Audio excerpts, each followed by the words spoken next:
హైదరాబాద్ కి అతి చేరువలో బెంగళూరు హైవేలో గజం కేవలం 14,499 రూపాయలకే.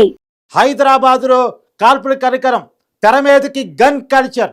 హైదరాబాద్ బాలాపూర్లో మీర్పేట్ ప్రయాణం చేస్తున్న వ్యక్తిని వెంబడించి, బైక్ మీద ప్రయాణం చేస్తున్న వ్యక్తిని కారుతో వెంబడించి, కారుతో బైక్ను గుద్ది ఆ కింద పడగానే రాళ్లతో కొట్టి, కొట్టిన తర్వాత మొహం అంతా చిత్తడి చేసిన తర్వాత అతన్ని గన్తో కాల్చి చంపిన దారుణమైన సంఘటన వెలుగులోకి వచ్చింది. ఇది ఇప్పుడు ఆల్రెడీ రాచకొండ సిపి దీన్ని పర్యవేక్షిస్తూ ఉన్నారు, కేసు నమోదు చేశారు. మృతుడు రియాజ్గా తెలుస్తూ ఉంది. అతని మీద ఆల్రెడీ రౌడీ షీట్ ఉన్నట్టు కూడా తెలుస్తోంది. పాత కక్షల నేపథ్యంలోనే ఈ హత్య జరిగి ఉంటుందనే ఒక అనుమానం వ్యక్తమవుతూ ఉంది. కానీ జరిగిన సంఘటన మాత్రం ఆ నియర్ బై బాలాపూర్ ఏరియాలో పెద్ద భయానక వాతావరణాన్ని క్రియేట్ చేసిందని చెప్పాలి. ఎందుకంటే అత్యంత దారుణంగా కారుతో వెంబడించి బైక్ని గుద్ది అతని కింద పడ్డ తర్వాత రాళ్లతో మోది మోది మోది మొహాన్ని తలకాయని చిత్తడి చేసిన తర్వాత మరొకసారి గన్తో కాల్చి చంపినట్టు, అత్యంత అవానీయంగా చంపినట్టు మనకు అందుతున్నటువంటి సమాచారం. రాచకొండ సిపి కూడా దీని మీద స్పందించారు. పోలీసులు స్పందించిన తీరును కూడా మనం బయట విజువల్స్లో చూడొచ్చు.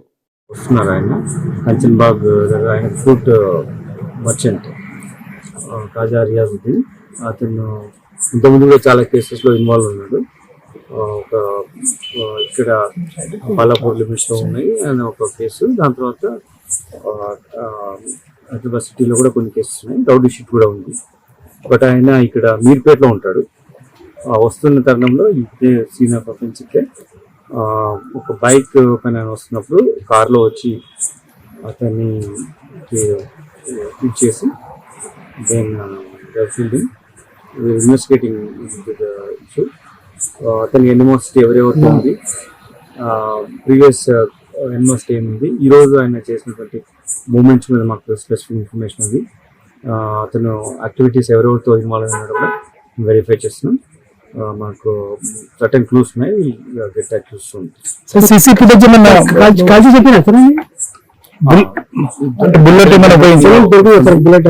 మెడికల్ ఎగ్జామినేషన్ ఉంది, మేము once it comes up will tell. హైదరాబాద్లో జరిగిన ఈ సంఘటన, హైదరాబాద్లో గన్నులు మళ్ళా జనాల చేతులకు ఎక్కడి నుంచి వస్తున్నాయి, గన్ను ఎక్కడిది, చంపిన వాళ్ళు ఎవరు, ఎందుకు చంపారు అనేటువంటి ప్రశ్నని ఉద్భవిస్తూ ఉన్నాయి.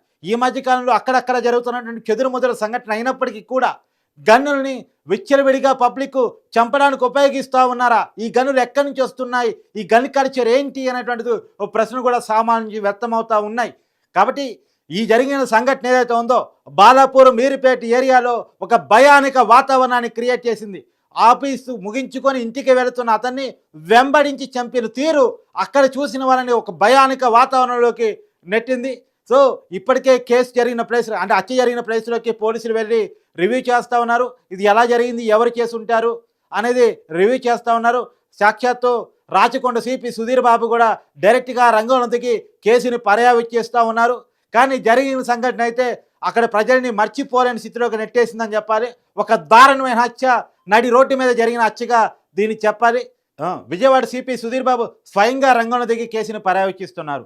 కానీ ఏది ఏమైనా జరిగిన సంఘటన అయితే ఒక హృదయవృదారకమైన సంఘటన అని చెప్పాలి. చనిపోయింది రౌడీ సీట్లా ఇంకొకరు అనేది పక్కన పెట్టితే అత్యంత పాశవికంగా హత్య జరిగినట్టు తెలుస్తూ ఉంది.